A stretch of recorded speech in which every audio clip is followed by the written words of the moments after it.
하나님의 말씀 사도행전 4장 29절부터 31절입니다.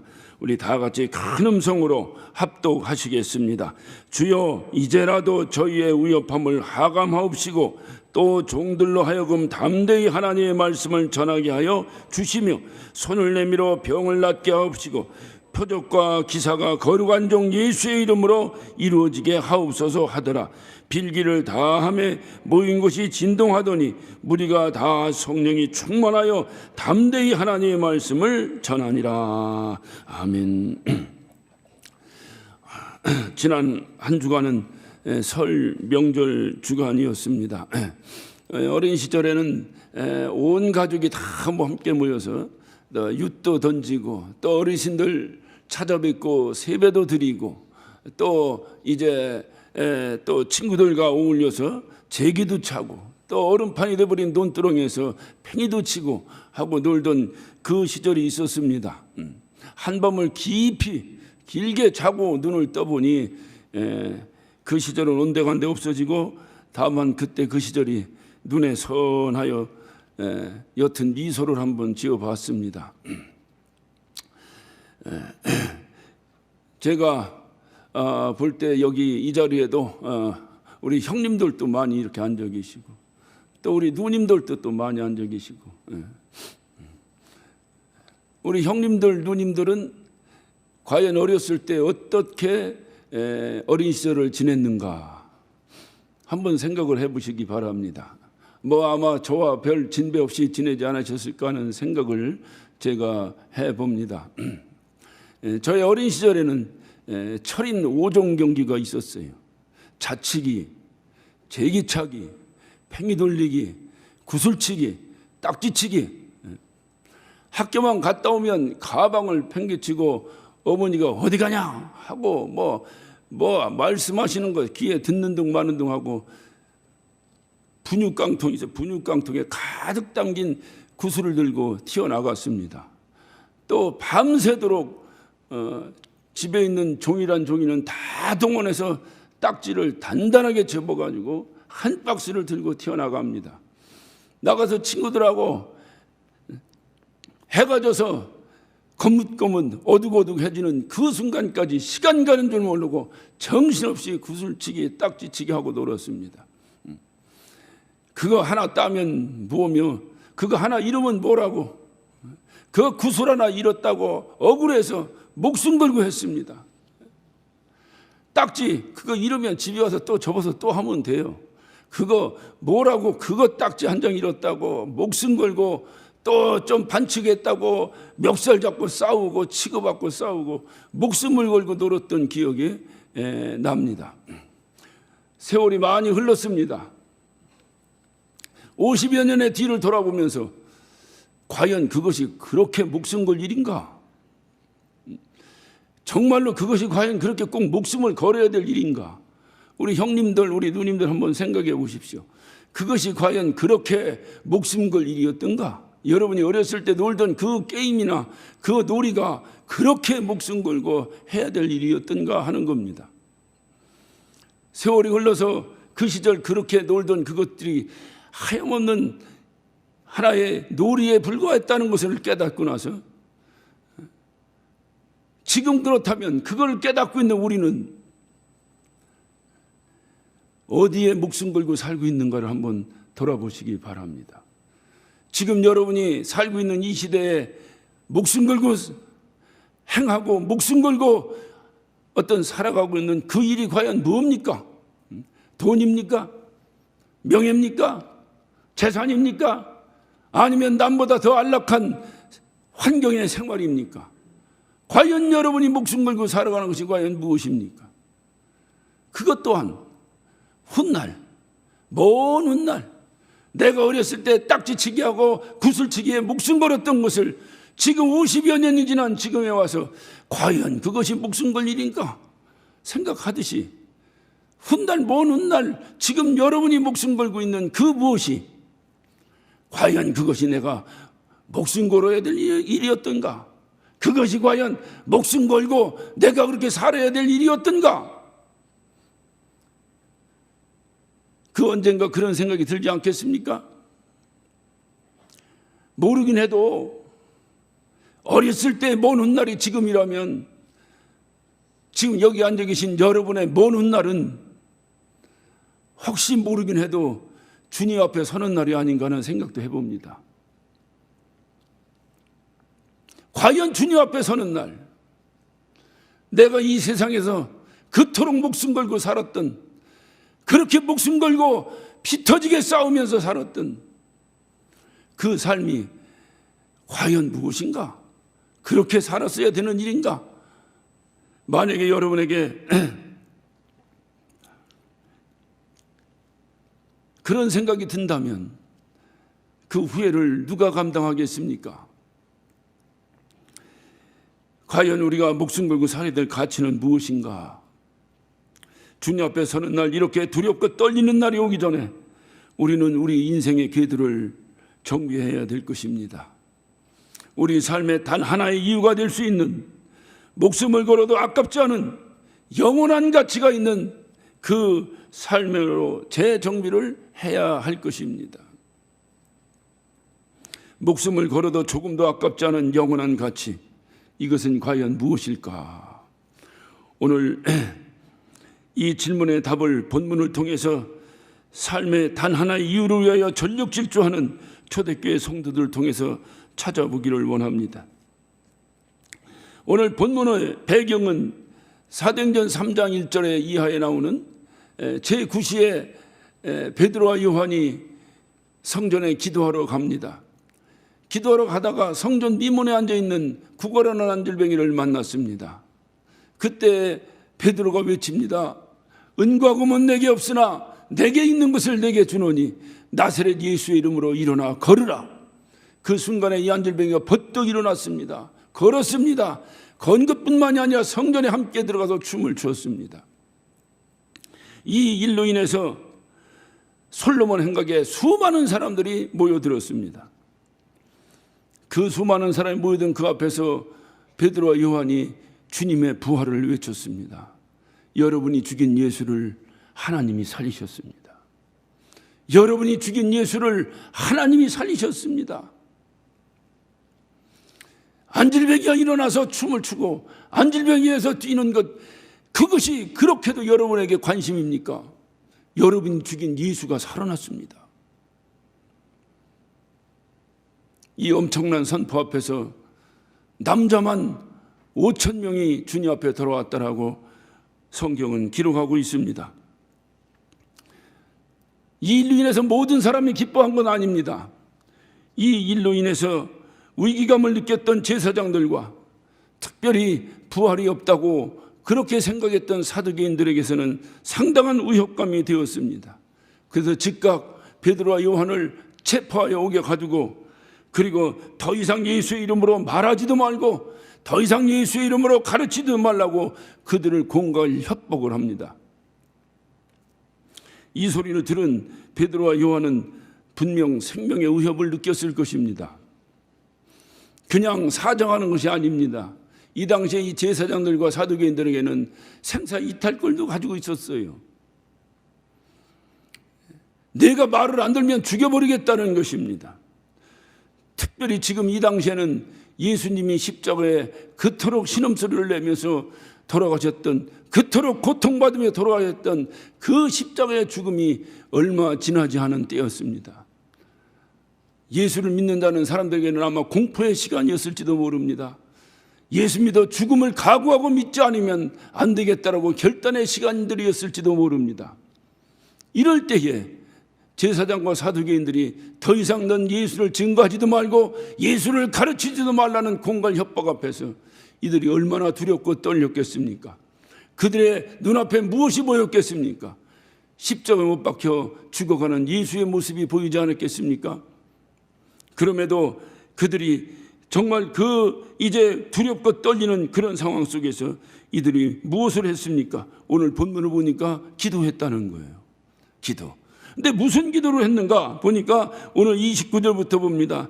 주여 이제도 저희의 위협함을 하감하옵시고 또 종들로 하여금 담대히 하나님 말씀을 전하게 하옵시며 손을 내밀어 병을 낫게 하옵시고 표적과 기사가 거룩한 종 예수의 이름으로 이루어지게 하옵소서.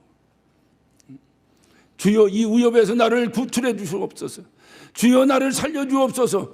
이런 기도가 아니라 이들은 오히려 주님의 말씀을 담대하게 전하게 하시고 손을 내밀어 병을 낫게 하시고 표적과 기사가 거룩한 종 예수의 이름으로 이루어지게 해달라고 기도합니다. 세 가지를 기도했어요. 그러나 이 세 가지는 사실 합치면 이거는 하나님 나라를 간구한 겁니다. 하나님 나라. 우리 주님께서도 이렇게 기도하시죠. 우리 주님께서도 하나님 나라가 어떤 것인가를 가르쳐 주시기 위해서 말씀을 증거했습니다. 또 하나님 나라는 고통이 없는 것이라고 하는 것을 가르쳐 주시기 위해서 육신의 고통을 해결하셨습니다. 병을 치료하셨습니다. 그리고 하나님 나라는 인간의 힘으로 만들어지는 것이 아니라 오직 하나님의 능력으로 이루어진다고 하는 것을 알려주시기 위해서 하나님의 표적과 기사를 구했습니다. 결국은 말씀을 담대하게 전하는 건 무슨 말씀을 전하냐 이 말이에요. 하나님 나라에 대한 말씀. 병을 고칩니다. 그러므로 하나님께서는 우리의 모든 고통을 담당하셨다고 하는 것, 그것을 알려주기 위해서 인간의 병을 치료하신 거예요. 그리고 하나님의 표적과 기사가 끊임없이 따르기를 간구했습니다. 왜? 하나님 나라는 하나님이 세우신다는 것을 만천에 공개하기 위해서입니다. 그래서 이들도 예수님의 사역이 어떤 사역의 목적이 하나님의 나라를 구하는 것이었다고 한다면 주님께서 공생애를 시작하시면서 첫 번째 하신 말씀이 뭡니까? 하나님의 나라가 가까웠다 회개하라. 하나님의 나라가 가깝다 회개하라고 외쳤던 그분이, 그렇게 해서 공생애를 시작했던 그분이 사도행전 1장 3절을 봅니다. 사도행전 1장 3절에 그분은 이렇게 말합니다. 해를 받으신 후에 또한 저희가 확실한 많은 증거로 친히 사심을 나타내사, 다시 말하면 부활의 모습을 나타냈다 그 말이. 40일 동안 저에게 보이시며, 그분은 부활하신 후에 마지막 40일을 이 땅에서 함께 계셨습니다. 40일 동안 저에게 보이시며 하나님 나라의 일을 말씀하시니라 그랬어요. 그분의 시작이 하나님 나라로 시작해서 그분의 마침이 하나님 나라로 마치는 것입니다. 그러니까 우리 주님의 관심사는 하나님 나라예요. 주님이 이 땅에 오신 것은 이 땅에 하나님 나라를 선포하기 위해서, 하나님 나라가 선포되어 모두가 예수 믿고 구원마다 영원한 나라 하나님 나라에서 영원히 살자고 하는 그 목적 하나로 그분은 이 땅에 오셔서 온갖 사역을 감당하시며 많은 각종의 사역을 감당하셨지만 그 사역의 목적은 한 가지입니다. 하나님 나라를 선포하는 것입니다. 그래서 초대교회 성도들도 관심사가 오직 하나예요. 하나님 나라입니다. 하나님 나라. 그래서 오늘 이 사도들도, 그리고 그 사도들의 동료들도 함께 모여서 기도합니다. 담대히 하나님 말씀을 전하게 하옵시고 손을 내밀어 병을 고치게 주옵시고 표적과 기사가 거룩한 종 예수의 이름으로 이루어지게 하옵소서. 이거 합치면 하나님 나라가 이루어지게 하옵소서. 하나님 나라가 이루어지게, 이들의 관심사도 오직 예수님과 동일하게 하나님 나라에 대한 관심사뿐이었습니다. 그렇다면 주님의 몸된 교회의 관심사는 과연 무엇이어야 되겠습니까? 여러분 한번 깊이 생각해 보시기 바랍니다. 과연 주님의 몸이라고 하는 이 교회의 관심사는 무엇이어야 되겠는가? 여러분은 여러분의 주님의 지체라고 하는 여러분의 관심사, 저와 여러분의 관심사는 과연 무엇이어야 되겠는가? 중요한 사실은 그 초대교회에 그들의 관심사가 있었던 그때로부터 2000여 년이 지났습니다. 2000년이 지난 오늘날 교회의 관심사는 너무나 많아요. 하나님 나라가 아니라 단지 하나님 나라는 그 많은 관심사 중에 하나뿐이지 너무나 관심사가 많아요. 교회뿐이 아니라 우리의 관심사도 너무나 많아요. 그 많은 관심사 가운데서 하나인 것뿐이지 오직 하나, 단 하나, 나의 관심사는 하나님 나라라고 외치질 않아요. 교회의 관심사도 너무나 많습니다. 누가 더 큰 교회를 이루는가? 여러분, 그것이 하나님과 무슨 관계가 있겠어요? 우리가 볼 때는 저게 크고 이게 작은지 몰라도 하나님 보시기에는 도토리 기적이 아니겠어요? 누가 세계에서 제일 큰 교회를 건축할 것인가? 그것이 과연 교회의 관심사가 되겠습니까? 하나님이 당신의 독생자 예수 그리스도를 죽이면서까지 우리에게 주신 하나님 나라를, 그렇게 애통하게 우리에게 하나님 나라가 증거되기를 간절히 원하시는 하나님 아버지의 심정 앞에서 우리 교회가 제일 큰 교회다, 우리 건물이 제일 크다, 우리 교회가 재산이 제일 많다, 그것이 하나님 앞에 과연 무슨 관심이 되겠습니까? 교회 부동산에 그것이 과연 교회의 관심사입니까? 한때 우리는 그렇게 외쳤어요. 우리 교회 재산이 많다, 신길삼동 대부분은 우리 것이다. 그것이 우리의 큰 자부심이 아니었을까요? 그것이 과연 하나님 앞에서 무슨 관심이 되겠느냐, 그 말이. 세상의 명예, 목회하면서 세상의 명예를 찾습니다. 교회를 다니면서도 큰 교회 다닌다고, 그 큰 교회 다니는 것이 뭔데? 그것이 세상 명예예요. 그래서 작은 교회 다니는 분들 보면은 불쌍해 보이기도 하고, 그리고 오늘날 가장 큰 타락은 세습입니다. 얼마 전에도 공중파 방송을 통해서 교회의 세습에 대해서 조롱거리 기사가 뜨는 것을 봤습니다. 그냥 지나치고 싶어도 목사이기 때문에 그냥 지나칠 수가 없어. 정말 저 뉴스가 빨리 끝나기를, 그 한 1분 정도 하는 뉴스가 1년이 지나간 듯 들었습니다. 꼭 그렇게 해야 되는가? 대개 세습하는 교회의 변증은 이렇습니다. 우리 아들이 제일로 능력 있다는 거예요. 교인들이 그래서 능력 있어 그를 뽑았다는 거예요. 여러분, 어느 교회나 세습하는 교회는 동일한 그러한 이유를 댑니다. 저는 거기에 대해 반증하고 싶어요. 그렇게 능력 있으면 개척해야 합니다.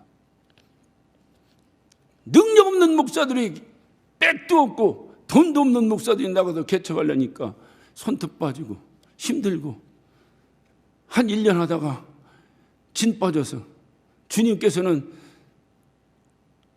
주님이 세운 교회, 반석위에 세운 교회, 음부의 권세가 해하지 못한다고 하는데, 음부의 권세가 해하기도 전에 내가 지쳐 쓰러질 수밖에 없는 그런 개척교회의 한심한 현실이 지금 우리 앞에 목전에 있는데, 이왕이면 큰 교회 목사 아들이 아버지의 도움도 좀 받고 능력도 있다니 나가서 개척하면 반드시 성공하지 않겠어요? 그것이 하나님 앞에 하나님 나라를 확장하는 일이지. 큰 교회는요, 기본적으로 조직이 갖춰져 있어요. 당연히 큰 교회를 운영할 만한 목사의 능력도 있어야 되겠지만은, 목사의 능력보다도 교회 조직이, 장로님들이, 안수집사들이, 권사님들이, 교회의 모든 직분자들이 조직적으로 잘 움직입니다. 세상의 관심사와 같이 교회도 수많은 관심사를 가지고 있어요. 그러나 초대교회 성도들에게 있어서 유일한 관심사는 하나님 나라입니다. 하나님 나라입니다. 그래서 생명의 의를 받는 절체절명의 위기 속에서도 그들의 생각은 하나님 나라입니다. 죽인다 하더라도 하나님 나라입니다. 하나님 나라 백성으로 거듭나니 하나님 나라의 백성으로 죽어야겠다는 것입니다. 내가 예수 그리스도의 죽음으로 말미암아 살아났으니 나도 하나님을 위해서 죽겠다는 것입니다. 그들도 사람인데 왜 죽음의 두려움이 없으며 세상 부귀에 대한 부러움이 없겠습니까? 그러나 그들이 하나님이 만물의 창조자요 만유의 주제이심을 알았기 때문에 그들은 감히 하나님 앞에서 내가 세상의 어떤 욕심을 나타낼 수가 없었어요. 그냥 나는 당신의 것이요 당신의 나라의 소망 가지고 삽니다. 여러분, 오늘 본문에 길어서 제가 29절부터 봤습니다만 23절부터 보면 사도들이 노임의 그 동료에게 가서 제사장들과 장로들의 말을 다 듣고, 다시 말하면 지금 아까 말씀드린 제사장들과 사두개인들에서 이게 옥에 갇혔습니다. 그러다가 풀려났습니다. 풀려나서 그 사도들이 동료들에게, 자기 친구들에게 찾아간 겁니다. 찾아가서 제사장들과 장로들이 한 말을 전한 거예요. 뭐라고? 예수를 가르치지도 말고 예수에 대해서 증거하지도 마라 라고 했다는 얘기를 전한 거예요. 저희가 그 소리를 듣고 발발발발발발 떨었더라. 이것이 우리의 수준에 맞아요.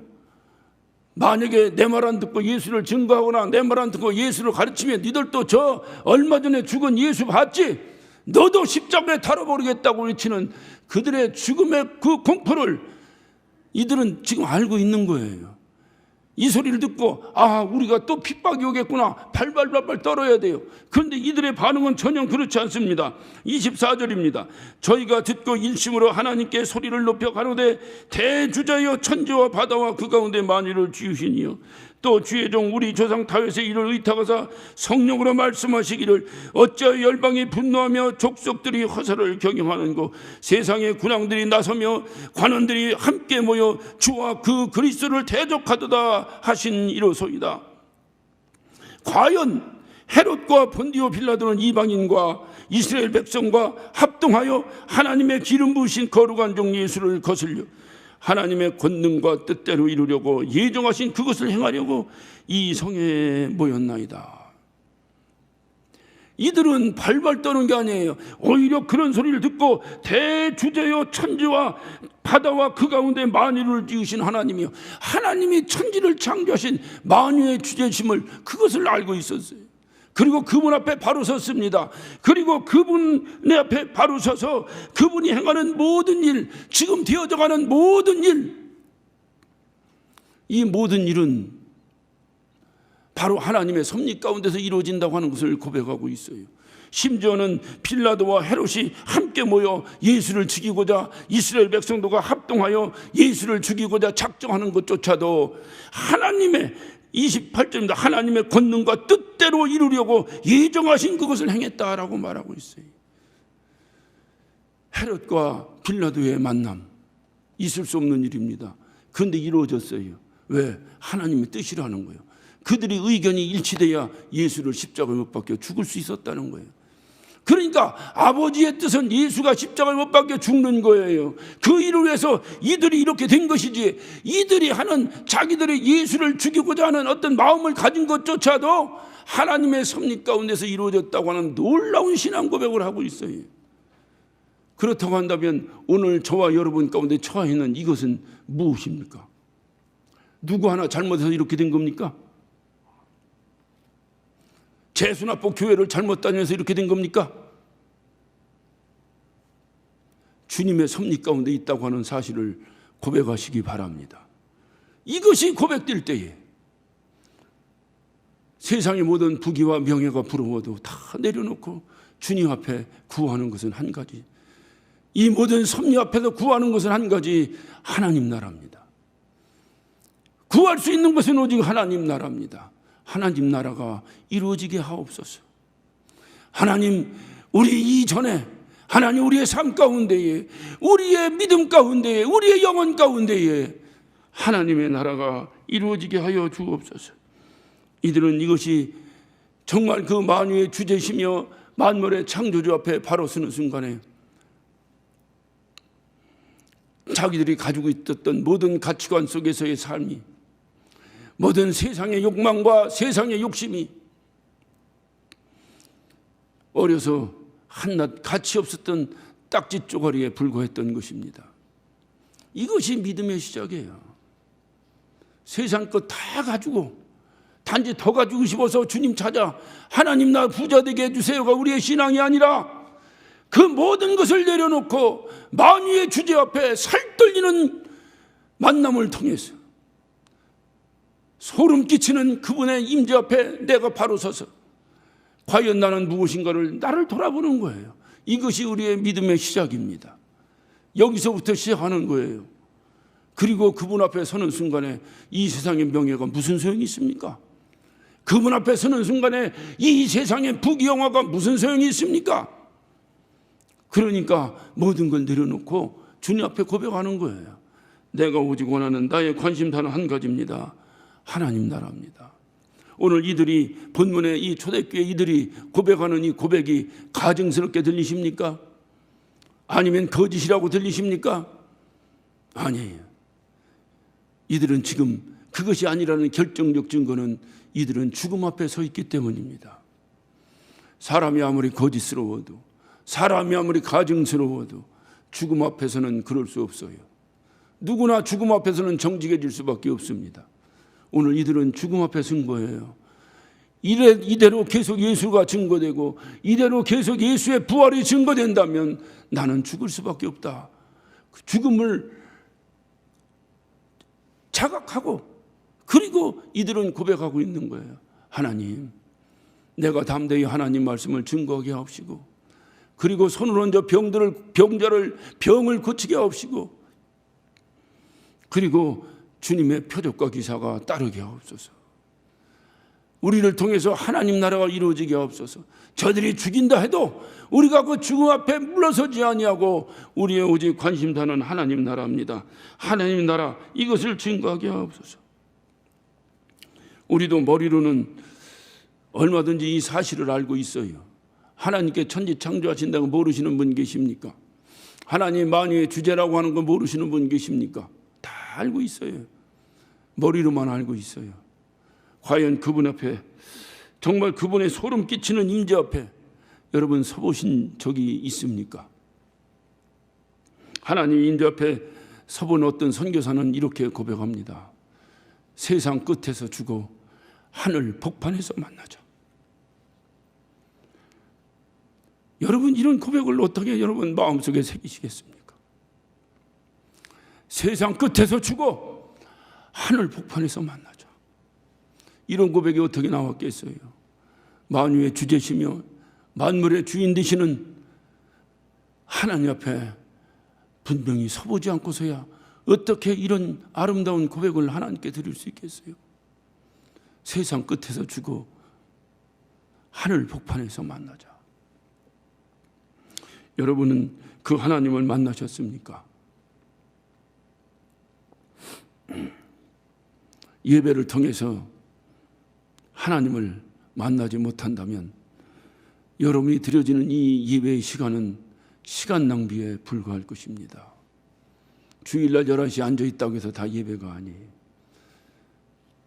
시간 낭비입니다. 예배를 통해서 예배하는 자를 찾으시는 하나님을 만나야 합니다.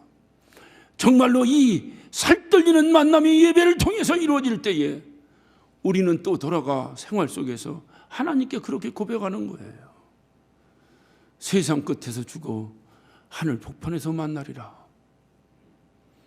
이 고백이 예배를 통해서 하나님을 만나지 못하고 예배를 건성건성 드리고 예배를 대충대충 드려버리고 예배를 요식행위로 드려버리고 예배를 통해서 하나님을 본 적도 없고 이런 사람들이 이런 고백을 과연 할 수 있을까요? 세상 끝에서 죽어 하늘 복판에서 만나자. 예배를 통해 우리는 반드시 살아계신 하나님을 만나야 합니다. 예배는 하나님을 만나는 시간입니다. 그리고 여러분의 삶은 그분의 말씀 앞에 하나님을 만난 이후에 그 하나님의 말씀 앞에 내 삶을 비춰보는 거예요. 과연 나의 삶에 단 하나의 이유가 무엇인가? 오늘 이 예배를 통해서 하나님을 만나십니까? 그렇다면 그분이 여러분에게 무슨 말씀하시는가? 말씀 앞에 여러분을 바로 서보세요. 그리고 과연 나는 내가 이 땅에 육신을 가지고 사는 이 이유는 오직 단 하나의 이유를 말하라면 나의 단 하나의 이유는 과연 무엇인가? 과연 무엇인가?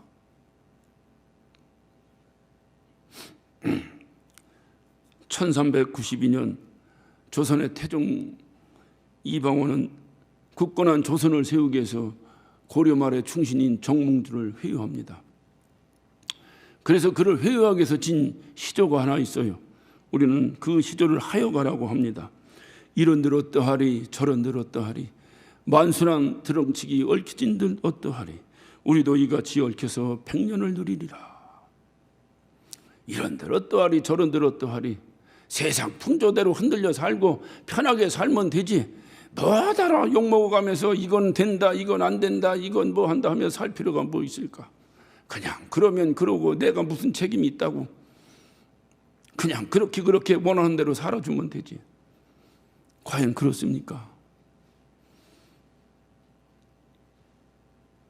이 이방원의 회의에 시조 하여가를 들은 정몽주는 단심가라고 하는 시조를 지어서 답변합니다.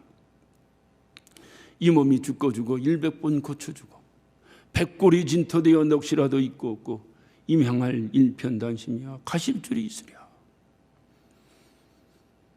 이런들 어떠하리 저런들 어떠하리 그냥 살면 되지 라고 회유하는 마귀의 회유가 혹시라도 여러분 귀에 들립니까? 예수 믿는다고 뭔 개혁한다고 그렇게 난리야. 그냥 편하게 살면 되지. 교회가 이 땅에 하나야? 라고 혹시 속삭이는 마귀의 음성이 여러분 귀에 들립니까? 그때 여러분 어떤 고백으로 대응하시겠습니까? 이 몸이 죽고 100번 고쳐주고 세상 나라를 위해서도 이렇게 충성하는 충신이 있는데 정말로 하나님의 나라에 대한 관심, 오직 하나님 나라에 대한 관심이 있다고 하는 저와 여러분 가운데 과연 하나님 나라를 위해서 이 몸이 죽고 100번 고쳐 죽는다 하더라도, 아니 백골이 진토된다 하더라도 나는 오직 하나님 나라를 배신할 수 없습니다 라고 고백하실 수 있겠느냐 그 말이에요. 오늘 예배를 통해서 우리가 결단해야 될 것은 바로 그겁니다. 하나님은 우리를 위해 아들까지 죽이셨는데, 죽어서도 안 되는 분이, 죽을 수도 없는 분이 죽으셨는데 우리는 어차피 하나님께서 한번 정하셨잖아요. 사람이 한번 죽는 것은 하나님이 정하신 것이다. 정해진 죽음을 가지고 있는 우리가 어차피 정해진 죽음, 주를 위해서 죽을 수는 없는가? 우리 삶의 단 하나의 이유, 그것은 반드시 하나님 나라여야 합니다. 저와 여러분의 살아가는 삶의 단 하나의 이유를 대라면 우리는 어느 때고 하나님 나라입니다라고 고백해야 합니다. 그것이 진정한 그리스도인이에요. 그것이 우리가 그토록 소원하는 초대교회로 돌아가는 거예요. 교회의 관심, 수많은 관심, 그 모든 관심이 오늘날 교회를 이렇게 망신스럽고 조롱거리로 만들었어요. 초대교회 이 사람들처럼. 이들은요, 그렇게 순교 당하면서도 죽이는 사람들이 두려웠다는 거야. 야, 어떻게 하면 저들이 죽인다고 하는데 저렇게 예수를 믿는가? 죽인다고 하는데도 어떻게 저들이 예수, 하나님 나라를 외치는가? 뭔가 있는 것이 아닌가? 두렵고 떨렸다는 거예요. 세상에 이런 대상이 되어야 되지 않겠습니까? 조롱거리는 이제 더 이상 안 됩니다. 우리로서 끝나야 합니다. 우리는 모두가 언젠가는 하나님의 심판대 옆에 서야 합니다. 누구나 예외 없이 서야 합니다. 그날에 우리는 어떤 모습으로 서기를 원하십니까? 아무 가치도 없는 딱지 쪼가리로 움켜진 모습으로 주님 앞에 서겠습니까? 아니면 영원한 가치, 하나님 나라만 위해서 살았다고 하는 영광스러운 모습으로 주님 앞에 서겠습니까? 기도하십시다. 오늘 시간 기도하실 때에 하나님 앞에 나의 마지막 서는 모습은 과연 무엇이어야 되는가? 하나님, 내가 하나님 앞에 어떤 모습으로 서야 되겠습니까? 하나님, 내가 하나님 앞에 어떤 모습으로 서야 되겠습니까? 하나님, 내가 오늘 시간 결단하는 시간 되게 도와주옵소서. 우리 다 같이 간절한 마음으로 예수여 한번 하시고 한 목소리로 기도하시겠습니다.